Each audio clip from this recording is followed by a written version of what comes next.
before you keep moving through the rest of your day, stop for a second. I want to tell you something that has nothing to do with productivity or self-improvement. I want to tell you something simpler.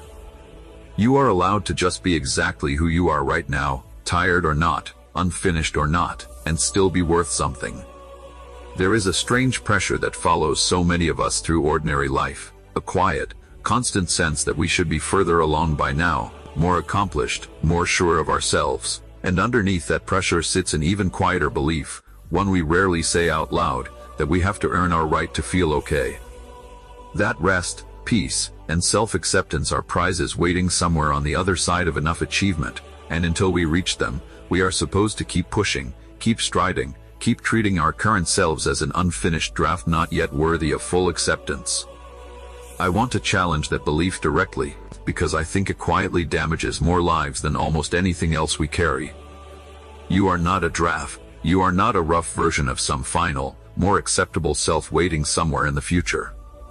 You are a complete, whole human being right now, in this exact moment, with everything you have already lived through, everything you are still learning, everything you have not yet figured out. Completeness was never about having everything sorted. It was always about being fully present inside whatever stage of the process you are currently in.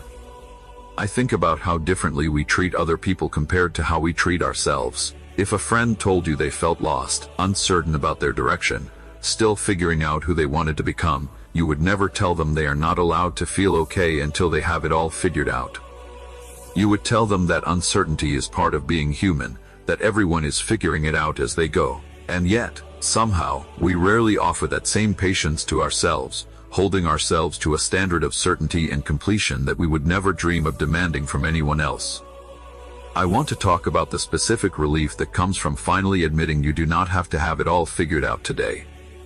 Not your career, not your relationships, not the deeper question of who you actually are underneath everything you have built to survive and succeed in a demanding world. You are allowed to still be discovering that, slowly, imperfectly, one honest year at a time. Nobody arrives at a fixed, finished identity and simply stays there.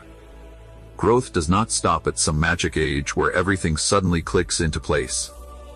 I want to say something about the specific exhaustion of constantly measuring yourself against other people, because I think it is one of the heaviest, most invisible weights so many of us carry without even realizing how much energy it drains. Every time you compare your unfinished, complicated, three-dimensional life to someone else's polished, filtered, two-dimensional highlight reel, you lose a little more trust in your own path. You start to believe that everyone else has figured out something you have not, that their confidence is real while your uncertainty is somehow uniquely your own failure rather than simply the shared condition of being human. I want to remind you that everyone you have ever admired for their apparent ease with life has their own private version of doubt, their own quiet fears, their own moments of feeling completely lost, even if you never see those moments from the outside. You are not behind. You are simply living your own specific life, at your own specific pace, and that path was never meant to match anyone else's timeline in the first place. I want to talk about the quiet courage it takes to be kind to yourself, especially on the days you feel like you do not deserve it.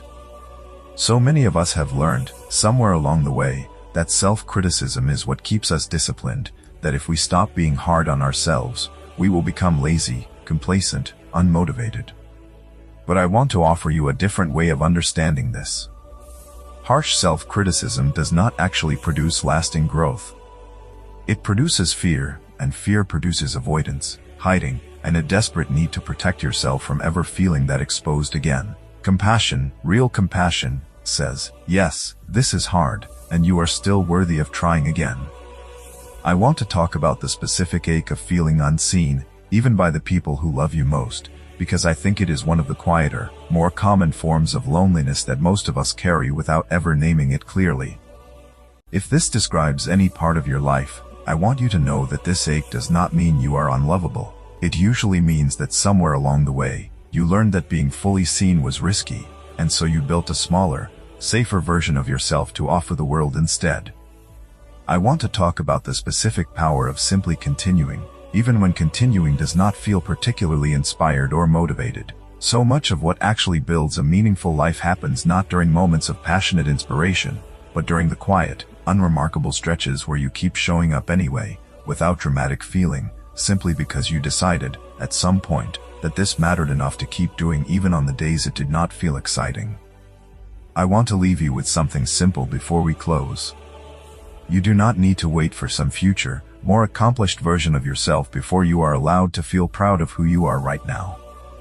You do not need permission from anyone else to rest, to be gentle with yourself, to trust that you are doing better than your harshest internal voice usually gives you credit for. You are allowed to be exactly where you are, imperfect, still figuring things out, still healing from things you have not fully processed yet, and still, entirely, worthy of the same patience, respect, and care you so easily offer to everyone else in your life. So take a breath. Let your shoulders drop from wherever they have been holding tension. And whatever today still holds for you, walk into it a little more gently than you walked into yesterday, trusting that you are enough, exactly as you are, right now, in this exact, ordinary, entirely real moment.